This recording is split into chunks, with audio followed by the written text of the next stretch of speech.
تو بات شروع کرتے ہیں حضرت محمد صلی اللہ علیہ وآلہ وسلم کی زندگی کے آخری ایام سے۔ حضرت محمد صلی اللہ علیہ وآلہ وسلم کی زندگی کے آخری ایام میں عرب کا زیادہ تر خطہ تقریباً مسلمانوں کے کنٹرول میں تھا۔ یہ اسلام کے عروج کا آغاز تھا، لیکن آپ صلی اللہ علیہ وآلہ وسلم کی طبیعت ناساز تھی۔ آپ کی بگڑی طبیعت اور ممکنہ وصال کے پیش نظر یہ سوال اٹھا کہ آپ صلی اللہ علیہ وآلہ وسلم کے بعد ان کا جانشین اور مسلمانوں کا نیا رہنما لیڈر کون ہوگا، اور یہ اسلام میں تقسیم اور فرقوں کی بنیاد بنی۔ شیعہ اور سنی ذرائع اسلام کی تاریخ میں ہونے والے واقعات کی مختلف رائے اور تصویر پیش کرتے ہیں۔ خطبہ حجۃ الوداع کے موقع پر حضرت محمد صلی اللہ علیہ وآلہ وسلم نے حضرت علی کا ہاتھ اپنے ہاتھ میں لیے بلند کیا اور اعلانیہ فرمایا تھا، جس کا میں مولا اس کا علی مولا ہے۔ اس اعلانیہ حدیث کی بنا پر شیعہ ذرائع کے خیال میں حضرت محمد صلی اللہ علیہ وآلہ وسلم نے حضرت علی کو مولا پکار کر اپنا جانشین اور خلیفہ مقرر کیا تھا۔ مولا ایک عربی لفظ ہے جس کے کئی معنی ہیں، جن میں سے ایک لیڈر یا رہنما ہے، لیکن سنی ذرائع کے خیال میں یہ اعلانیہ حدیث آپ صلی اللہ علیہ وآلہ وسلم اور حضرت علی کے گہرے تعلق کو ظاہر کرنے کے لیے تھی، اور ویسے بھی سنی علماء مولا کا مطلب ایک دوست بیان کرتے ہیں۔ سنی اور شیعہ کے درمیان اس جانشینی کے تنازع پر ایک دوسرا واقعہ بھی بڑا ہی اہم ہے۔ یہ واقعہ دونوں فرقوں کے علماء سچا تسلیم کرتے ہیں، لیکن اس ایک واقعے پر دونوں مختلف رائے رکھتے ہیں۔ یہ واقعہ کچھ اس طرح ہے کہ آپ صلی اللہ علیہ وآلہ وسلم نے اپنے انتقال سے 4 دن پہلے، جب وہ کافی بیمار تھے اور ان کی طبیعت کافی ناساز تھی، اپنے کمرے میں موجود صحابہ سے فرمایا، لکھنے کا سامان لاؤ، میں تمہیں ایک کتاب یعنی وصیت نامہ لکھوا دیتا ہوں، اگر تم اس پر چلو گے تو کبھی گمراہ نہ ہوگے۔ لیکن حضرت عمر رضی اللہ تعالیٰ عنہ نے کہا کہ نبی کریم صلی اللہ علیہ وآلہ وسلم پر بیماری کی شدت ہے، ہمارے پاس قرآن مجید موجود ہے اور ہمارے لیے اللہ کی کتاب کافی ہے۔ ان کی بات کا مختصراً مطلب یہ تھا کہ آپ صلی اللہ علیہ وآلہ وسلم کافی بیمار ہیں، انہیں آرام کرنے دیا جائے، انہیں زحمت نہ دی جائے۔ آپ صلی اللہ علیہ وآلہ وسلم کے بعد ہماری رہنمائی کے لیے قرآن مجید کافی ہے۔ لیکن بعض صحابہ نے اس بات سے اختلاف کیا اور کہا کہ آپ صلی اللہ علیہ وآلہ وسلم کو لکھنے کی چیزیں دے دو، تاکہ آپ صلی اللہ علیہ وآلہ وسلم اس پر ہدایت لکھوا دیں اور ہم اس کے بعد گمراہ نہ ہوں گے۔ اختلاف رائے ہونے کے باعث کمرے میں موجود افراد میں بحث ہونے لگی۔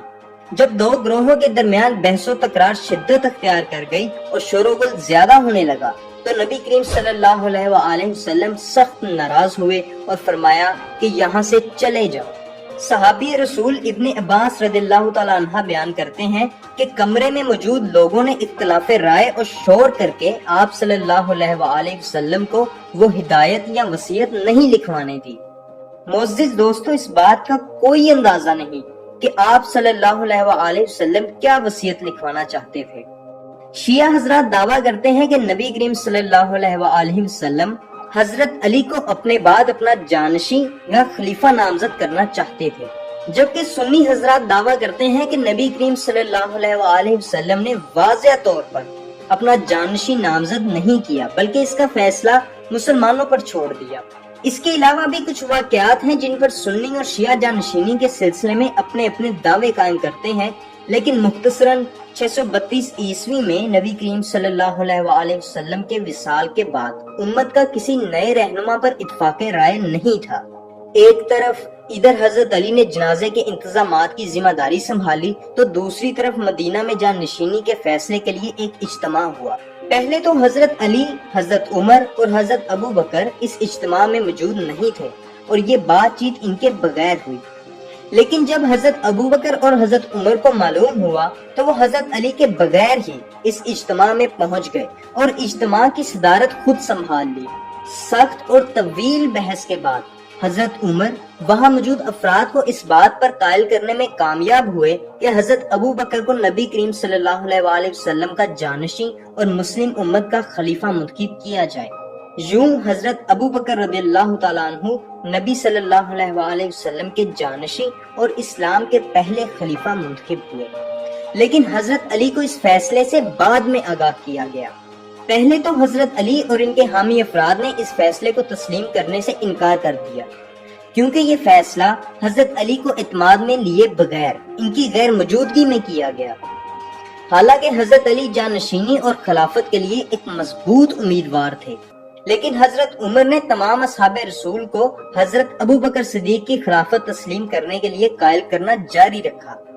حضرت عمر بذات خود حضرت علی کے گھر بھی آئے تاکہ انہیں قائل کر سکیں۔ اس کے بعد ہونے والا واقعہ کافی متنازع موضوع ہے، کیونکہ دونوں ہی سنی اور شیعہ مکتب فکر کے علماء ایک دوسرے سے بہت مختلف دو الگ الگ روایات بیان کرتے ہیں۔ سنی علماء دعویٰ کرتے ہیں کہ حضرت عمر پرامن طور پر حضرت علی کو حضرت ابو بکر صدیق کی خلافت پر راضی کرنے میں کامیاب ہوئے، لیکن شیعہ ذرائع کے مطابق حضرت عمر غصے میں حضرت علی کے گھر کا دروازہ توڑ کر گھر میں داخل ہوئے اور نعوذ باللہ یہ دروازہ حضرت فاطمہ پر گرا۔ حضرت علی کو زبردستی غیر مہذب رویے سے خلافت کے اس فیصلے پر رضامند کیا گیا۔ یوں حضرت علی نے حضرت ابو بکر کو خلیفہ اول اور ان کے بعد حضرت عمر کو ان کا جانشین تسلیم کیا، یعنی حضرت ابو بکر کے انتقال کے بعد دوسرے خلیفہ حضرت عمر بنیں گے۔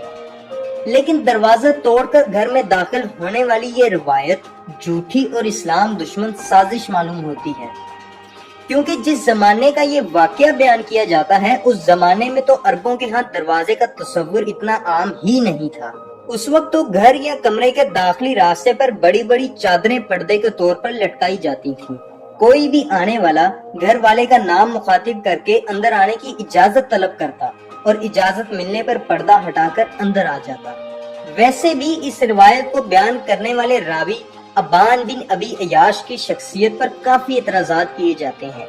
سنی مکتب فکر کے علماء کی نظر میں تو یہ کذاب اور جھوٹا راوی ہے، کیونکہ امام مسلم نے اپنی کتاب صحیح مسلم کے مقدمے میں ابان بن ابی عیاش کو کذاب اور جھوٹا راوی قرار دیا ہے۔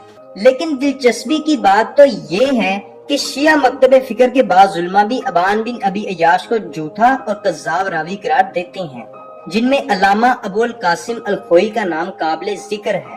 اس کے علاوہ حضرت علی اور حضرت عمر کے بہترین دوستانہ تعلقات بھی اس روایت کو جھوٹا ثابت کرنے کے لیے کافی ہیں، کیونکہ حضرت علی نے اپنی بیٹی ام کلثوم کا نکاح حضرت عمر سے کیا اور حضرت عمر کے دور خلافت میں حضرت علی چیف جسٹس کے عہدے پر بھی فائز رہے۔ نیز ریاست کے بہت سے معاملات میں حضرت علی سے مشاورت کی جاتی تھی۔ خیر، حضرت علی نے حضرت ابو بکر صدیق کے انتقال کے بعد حضرت عمر کو خلیفہ تسلیم کیا۔ 644 عیسوی میں حضرت عمر کے انتقال کے بعد حضرت علی کا نام خلافت کے لیے زیر غور آیا، مگر اس مرتبہ بھی حضرت عثمان خلیفہ منتخب ہوئے اور حضرت علی نے ان کی خلافت کو بھی تسلیم کیا۔ لیکن جلد ہی خلافت میں عدم اطمینان پیدا ہوا۔ شیعہ اور سنی ذرائع اس عدم اطمینان کی وجوہات پر اتفاق رائے نہیں رکھتے، دونوں ایک دوسرے سے مختلف روایات بیان کرتے ہیں، لیکن بہت سے دعویٰ کرتے ہیں کہ حضرت عثمان کی اقربا پروری اور قبائلی دشمنیوں کی طرف نرمی ان کے خلاف مخالفت کا سبب بنی اور بغاوتوں کو ہوا ملی۔ باغیوں نے حضرت عثمان کے متبادل کے طور پر خلافت کے لیے حضرت علی کو حمایت کی پیشکش کی، لیکن حضرت علی نے انکار کر دیا، بلکہ اپنے بیٹوں امام حسن اور امام حسین کو حضرت عثمان اور ان کے گھر والوں کی حفاظت کرنے کے لیے بھیجا۔ لیکن تمام تر تحفظ کے باوجود باغیوں نے 656 عیسوی میں حضرت عثمان کو شہید کر دیا۔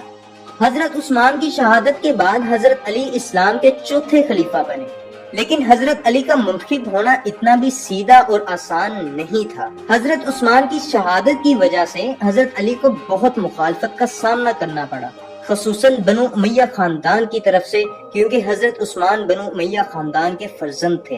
حضرت عثمان کے قریبی رشتہ دار حضرت معاویہ، جو خود بھی بنو امیہ خاندان کے تھے اور اس وقت سیریا کے گورنر تعینات تھے، انہوں نے حضرت علی کی بیعت کرنے سے انکار کر دیا، یعنی ان کو خلیفہ تسلیم نہیں کیا۔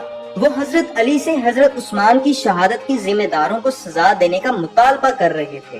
صرف بنو امیہ خاندان کے لوگ ہی نہیں، بلکہ ام المومنین حضرت عائشہ صدیقہ بھی اس مطالبے کی حمایت میں تھی، اور یوں حضرت علی اور حضرت معاویہ کے درمیان شدید مخالفت اور تنازع کی بنیاد پڑی، یہاں تک کہ بات جنگ تک آ پہنچی اور مسلم دنیا میں پہلا فتنہ یا خانہ جنگی شروع ہوئی۔ پہلے تو حضرت عائشہ، حضرت طلحہ اور حضرت زبیر حضرت معاویہ کی فوج کے ساتھ تھے، جبکہ وہ لوگ جو حضرت عثمان کی شہادت کے ذمہ دار تھے حضرت علی کی فوج میں چھپے بیٹھے تھے۔ یہ خاص طبقہ تھا جنہیں علماء کرام نے خوارج کا نام دیا ہے۔ حضرت علی نہیں چاہتے تھے کہ مسلمان آپس میں جنگ کریں۔ حضرت علی نے تو حضرت عائشہ، حضرت طلحہ اور حضرت زبیر سے مذاکرات بھی کر لیے تھے تاکہ مسلمان ایک دوسرے سے جنگ نہ کریں، لیکن خوارج کا خیال تھا کہ اگر مذاکرات کامیاب ہو گئے تو وہ محفوظ نہیں رہیں گے، یعنی انہیں حضرت عثمان کو شہید کرنے کی سزا ملے گی، لہٰذا انہوں نے حضرت معاویہ کی فوج پر رات گئے حملہ کر دیا، ان کے خیموں کو آگ لگانا شروع کر دی۔ ان کی دیکھا دیکھی فوج کے ایک بڑے حصے نے بھی مخالفین کے خیموں کی طرف پیش قدمی شروع کر دی۔ حضرت علی نے اپنے آدمیوں کو روکنے کی کوشش کی لیکن کوئی سن ہی نہیں رہا تھا، اور یوں دسمبر 656 عیسوی کو خوارج کی شرارت سے حضرت علی اور حضرت معاویہ کی باغی جماعت میں بصرہ کے قریب جنگ جمل شروع ہوئی، جس میں حضرت علی اور ان کی جماعت فتح یاب ہوئی۔ حضرت علی نے فتح کے فوراً بعد اپنے مخالفین اور باغیوں کو معاف کر دیا، لیکن حضرت معاویہ شکست کے باوجود بھی حضرت علی کی خلافت تسلیم کرنے سے انکاری تھے اور وہی مطالبہ دہرا رہے تھے کہ حضرت عثمان کے قاتلوں کو سزا دی جائے۔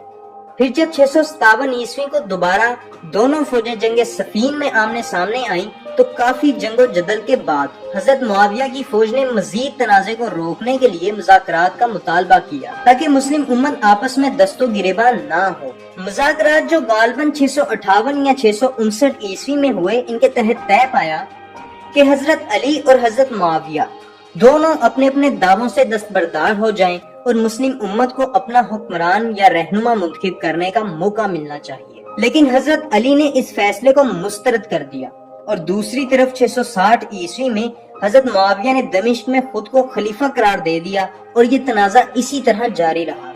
جنوری 661 عیسوی میں حضرت علی کو مسجد میں نماز پڑھتے ہوئے ایک خارجی نے شہید کر دیا۔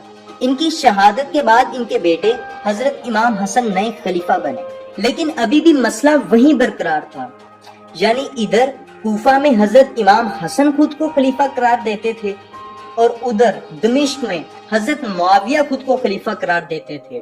تو ایسے میں حضرت امام حسن نے تقریباً 6 ماہ خلافت کے بعد خلیفہ کے منصب سے دستبردار ہونے کا اعلان کر دیا تاکہ مسلمان آپس میں مزید جنگ و جدل اور خون خرابے سے بچ سکیں۔ مزید یہ کہ امام حسن اور حضرت معاویہ میں ایک معاہدہ طے پایا۔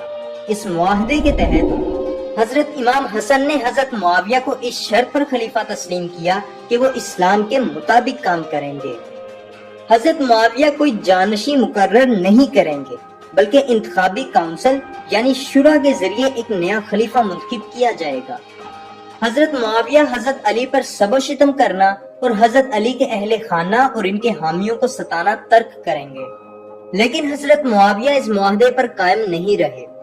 سب سے پہلی وعدہ خلافی تو انہوں نے یہ کی کہ انہوں نے اپنی زندگی میں ہی اپنے بیٹے یزید کو اپنا جانشین مقرر کر دیا، جس کا مطلب یہ تھا کہ حضرت معاویہ کے انتقال کے بعد یزید مسلمانوں کا نیا خلیفہ بنے گا، جو کہ امام حسن کے ساتھ کیے گئے معاہدے کی خلاف ورزی تھی۔ حضرت معاویہ کا یہ عمل اسلامی خلافت کے اصولوں کے بھی خلاف تھا، جس کے تحت خلیفہ کا انتخاب انتخابی کونسل یعنی شورا کی مشاورت سے ہوتا ہے۔ حضرت معاویہ کے اس عمل نے خلافت کو ملوکیت میں بدل دیا۔ نہ صرف یہ کہ یزید کو اپنا جانشین مقرر کر دیا، بلکہ اپنی زندگی میں ہی اپنے بیٹے یزید کے حق میں لوگوں سے بیعت بھی لینی شروع کر دی کہ میرے بعد یہ خلیفہ بنے گا۔ حضرت معاویہ نے دمشق میں شورا کو طلب کیا اور بات چیت سے قائل کرنے کے علاوہ رشوت کے ذریعے یزید کے لیے حمایت حاصل کرنے میں کامیاب رہے۔ ایسے وقت میں حضرت معاویہ اور یزید کی مخالفت کرنے والے بھی موجود تھے، لیکن حضرت امام حسن تو 670 عیسوی میں زہر دیے جانے کی وجہ سے شہید ہو گئے تھے، لہٰذا اب ان کے حمایتی حضرت امام حسین کے گرد جمع ہونے لگے۔ اچھی خاصی مخالفت کے باوجود حضرت معاویہ یزید کے لیے مکہ اور مدینہ سے حمایت حاصل کرنے میں کامیاب رہے۔ پھر 680 عیسوی میں حضرت معاویہ کے انتقال کے بعد حالات مزید خراب ہوئے، جنہوں نے اسلامی دنیا کو مزید تقسیم کر دیا۔ حضرت معاویہ کے انتقال کے بعد یزید نے خود کو نیا خلیفہ قرار دے دیا اور فوراً حضرت امام حسین کو بیعت کرنے کے لیے کہا۔ یزید کا سفیر حضرت امام حسین کو ایسا کرنے پر راضی نہ کر سکا اور وہ آپ رضی اللہ تعالیٰ عنہ کو قتل کرنے سے بھی ڈرتا تھا کیونکہ آپ نواسہ رسول تھے۔ اسی وقت میں کوفہ شہر کے لوگوں نے حضرت امام حسین کو خطوط بھی بھیجنے شروع کر دیے جن میں انہوں نے امیہ خاندان کی حکومت کے لیے مخالفت اور امام حسین کے لیے حمایت ظاہر کی تھی اور یزید کو اقتدار سے ہٹا کر اس کی بجائے امام حسین کو برسر اقتدار لانے کا ارادہ بھی ظاہر کیا تھا۔ ماضی میں بھی جب مسلم دنیا میں پہلا فتنہ یا خانہ جنگی ہوئی تھی تو کوفہ کے لوگوں نے حضرت علی کی حمایت کی تھی۔ حضرت علی کی شہادت کے بعد انہوں نے حضرت امام حسن اور امام حسین کی حمایت جاری رکھی۔ خیر، حضرت امام حسین نے کوفے والوں کی دعوت قبول کی اور اپنے چچا زاد بھائی حضرت مسلم بن عقیل کو حالات کا جائزہ لینے اور مزید حمایت حاصل کرنے کے لیے کوفہ بھیجا۔ شروع میں تو حضرت مسلم بن عقیل کوفہ والوں کی حمایت حاصل کرنے میں کامیاب ہوئے اور انہوں نے حضرت امام حسین کو اس بارے میں خط لکھ کر آگاہ بھی کیا، لیکن یزید نے کوفہ میں اپنی مخالفت کچلنے کے لیے کوفہ کا گورنر بدل دیا اور نیا گورنر یزید کے خلاف مخالفت کچلنے میں کامیاب رہا اور امام حسین کے لیے کوفہ کے لوگوں کی حمایت کم ہونے لگی۔ حمایت کم ہوتی دیکھ کر حضرت مسلم بن عقیل نے امام حسین کے کوفہ آنے سے پہلے بغاوت کرنے کا فیصلہ کیا، لیکن یہ بغاوت ناکام ہو گئی اور حضرت مسلم بن عقیل شہید ہو گئے۔ حضرت امام حسین اس بارے میں کچھ نہیں جانتے تھے اور ستمبر 680 عیسوی کو انہوں نے 50 آدمیوں اور اپنے گھر والوں کے ساتھ کوفہ کی طرف سفر شروع کیا۔ راستے میں سفر کے دوران امام حسین کو کوفہ میں بغاوت کے ناکام ہونے اور حضرت مسلم بن عقیل کے شہید ہونے کی خبر ملی۔ جلد ہی یزید کی فوج کا امام حسین سے سامنا ہوا اور کوفہ کے نئے گورنر کے نمائندے نے امام حسین سے کہا کہ یا وہ اس کے ساتھ آئیں یا واپس چلے جائیں۔ امام حسین نے انکار کر دیا اور اپنا سفر جاری رکھا۔ اس سفر کے دوران یزیدی فوج نے ان کا پیچھا نہ چھوڑا اور ان کے ساتھ ساتھ چلتے رہے۔ 2 اکتوبر 680 عیسوی کو امام حسین کربلا کے مقام پر پہنچے اور یہاں خیمہ زن ہوئے۔ اگلے دن یزید نے امام حسین کے مقابلے میں مزید 4000 فوج بھیج دی۔ یزید نے اپنی فوج کو حکم دیا کہ امام حسین اور ان کے ساتھیوں کو درہ فرات تک رسائی نہ دی جائے تاکہ پانی کی کمی کے مارے سب یزید کی خلافت کو تسلیم کر لیں۔ البتہ 3 دن کے بعد امام حسین کو کسی طرح پانی تک رسائی مل گئی۔ کافی دنوں تک یزید کی نمائندے امام حسین کو اس بات پر قائل کرنے کی کوشش کرتے رہے کہ وہ یزید کو خلیفہ تسلیم کر لیں، لیکن امام حسین نے انکار کر دیا۔ پھر 10 اکتوبر کو یزیدی فوج نے امام حسین کے ساتھ جنگ شروع کر دی۔ امام حسین اور ان کے ساتھیوں نے یزید کی فوج کا ڈٹ کر مقابلہ کیا، لیکن یزید کی فوج امام حسین اور ان کے ساتھیوں کی تعداد سے کہیں زیادہ تھی، لہٰذا امام حسین اور ان کے ساتھیوں کو شہید کر دیا گیا۔ ان شہید ہونے والوں میں 7 بیٹے حضرت علی کے تھے بشمول امام حسین، 2 بیٹے امام حسین کے تھے، 3 بیٹے امام حسن کے تھے اور حضرت علی کے کئی نواسے اور پوتے۔ حضرت محمد صلی اللہ علیہ وآلہ وسلم کے خاندان کے زیادہ تر لوگ شہید کر دیے گئے۔ وہ سلسلہ جو نبی کریم کی جانشینی کے تنازع سے شروع ہوا اور حضرت علی اور امام حسین کی شہادت پر ختم ہوا، اسلام میں تقسیم کی بنیاد بنا۔ حضرت علی کی حامی جماعت اہل تشیع جو پہلے تو ایک سیاسی تحریک تھی، بعد ازاں ایک فرقہ بن گئی۔ اس سیاسی تحریک کا مقصد امیہ خاندان کی خلافت کا تختہ الٹنا اور اہل بیت یعنی نبی کریم کے خاندان میں سے کسی کو خلیفہ بنانا تھا۔ یہ اسلامی دنیا میں تقسیم کی آخری اور سب سے بڑی بنیاد تھی جس نے اسلام کو سنی اور شیعہ میں تقسیم کر دیا۔